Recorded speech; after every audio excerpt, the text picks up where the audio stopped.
നമസ്കാരം ഗായ്സ്. അപ്പം നമ്മൾ ഇന്ന് വന്നിരിക്കുന്നത് സൂ പാർട്ട് 3യുമായിട്ടാണ്.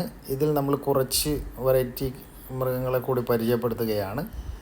ഇത് ഒറാങ്ങുട്ടാൻ എന്ന് പറയുന്ന ഒരു വെറൈറ്റി കുരങ്ങന്മാരാണ്. ബോണിയൻ ഒറാങ്ങുട്ടാൻ കേട്ടിട്ടുണ്ടാവും നിങ്ങൾ. ഒറാങ്ങുട്ടാൻ എന്നുള്ള പേര് പലരും സുപരിചിതമായിട്ട് ഉള്ള ഒരു പേര് തന്നെയാണ്. ഒരു വെയിലിൻ്റെ കാഠിന്യം കൊണ്ടാണോ എന്നറിയില്ല, നല്ല ചാക്ക് നനച്ച് മേലെ പുതപ്പിച്ചിട്ടുണ്ട്. അവർ തന്നെ സ്വയം ചെയ്തതാണ്. അടുത്തതായിട്ട് നമ്മൾ കാണുന്നത് കരടിയെ പാർപ്പിച്ചിരിക്കുന്ന ഒരു പ്ലേസാണ്. കരടിക്ക് വേണ്ടിയിട്ടുള്ള ഊഞ്ഞാലുകളും അവർക്ക് കയറി ഇറങ്ങാൻ വേണ്ടിയിട്ടുള്ള ഏണികൾ, കോണി, പടികളായിട്ടുള്ള കാര്യങ്ങളും എല്ലാം നമുക്കിവിടെ കാണാനായിട്ട് പറ്റുന്നുണ്ട്.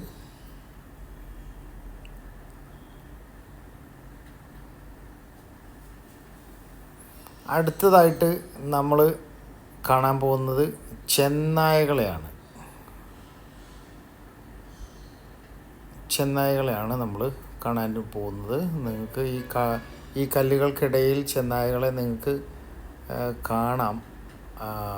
സൂക്ഷിച്ച് നോക്കിക്കഴിഞ്ഞാൽ കാണാനായിട്ട് പറ്റും.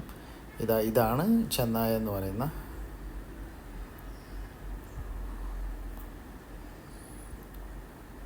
കണ്ടില്ലേ, ഈ കല്ലുകൾക്കിടയിൽ ഇപ്പോൾ നിങ്ങൾക്ക് വ്യക്തമായിട്ട് ചെന്നായകളെ കാണാം.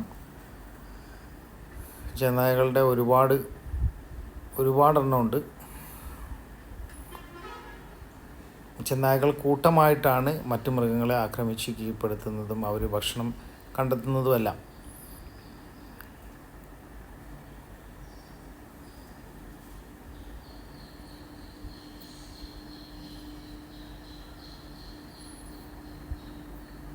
അടുത്തതായിട്ട് നമുക്ക് പുതിയ കേജിനകത്ത് നമുക്ക് കാണാൻ പറ്റുന്നത് കാട്ടുനായകളെയാണ്. വളരെ ദൂരെയായിട്ട് കാട്ടുനായകളെ കാണാം. എന്നിരുന്നാലും വീഡിയോയിൽ എത്രത്തോളം അത് ക്ലിയറായിട്ട് കിട്ടുന്നുണ്ട് എന്നുള്ളത് അറിയില്ല. കാട്ടുനായകളെയാണ് നമുക്ക് അടുത്ത കേജിനകത്ത് കാണുന്നത്.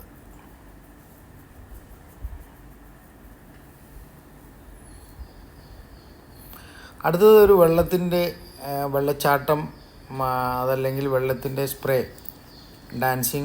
വാട്ടർ ഡാൻസിങ് എന്നൊക്കെ വേണമെങ്കിൽ പറയാം. അങ്ങനെയുള്ള ഒരു ഐറ്റമാണ്. കുറച്ചും കൂടെ ലൈറ്റൊക്കെ കളർഫുള്ളായിട്ട് കൊടുത്തിരുന്നെങ്കിൽ ഒന്നും കൂടെ നല്ല ഭംഗിയായിരിക്കുമായിരുന്നു എന്ന് തോന്നി. എന്താണെങ്കിലും ഇതിന് ചുറ്റും നിൽക്കുന്ന സമയത്ത് ഭയങ്കരമായിട്ടുള്ള കൂളിംഗ് അനുഭവപ്പെടുന്നുണ്ട്. അത് ചിലപ്പോൾ ഒരു പക്ഷേ ഈ ഒരു പാർക്കിനകത്തുള്ള ഹ്യൂമിഡിറ്റി നിലനിർത്താൻ വേണ്ടി ചെയ്തതാവാം. ഇനി വെറൈറ്റി ആയിട്ടുള്ള മാനുകളെയാണ് നമ്മൾ കാണുന്നത്. ഓരോ വ്യത്യസ്ത തരം മാനുകളാണ്. ഇവരുടെ പേരുകൾ എന്തൊക്കെയാണ് എന്നുള്ളത് ഓരോരുത്തർ അറിയുന്നവർ കമൻറ്റ് ചെയ്തോളൂ. പലതരം വെറൈറ്റി ആയിട്ടുള്ള മാനുകളുണ്ട്. പുള്ളിമാനുണ്ട്, പിന്നെ അതുപോലെ പേടമാൻ, കലമാൻ, മ്ലാവ്, അങ്ങനെ തുടങ്ങി ഒരുപാട് ഐറ്റം നമുക്ക് നമ്മുടെ വീഡിയോയിൽ ഉടനീളം ഇനി കാണാനായിട്ട് പറ്റും.